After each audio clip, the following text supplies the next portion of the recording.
Le cas d'Antoine Lavallée, Saint-Tite, 1906. Dans le petit village de Saint-Tite, à l'hiver 1906, une ombre étrange plane sur la maison des Lavallée.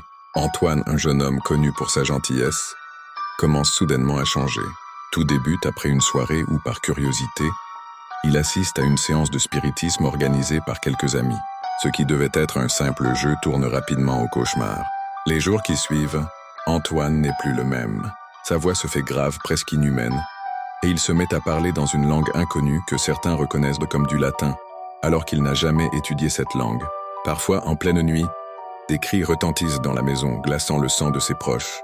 Les objets semblent bouger seuls, la température chute brutalement, et une force invisible semble s'acharner sur la famille. Un soir, lors d'une crise, il faut plusieurs hommes du village pour maîtriser Antoine, devenu soudainement d'une force surhumaine. Les rumeurs courent dans Saint-Tite. On dit que le diable en personne habite le jeune homme. La peur s'installe. La famille, désespérée, fait appel au curé du village, puis à un prêtre exorciste venu de Trois-Rivières.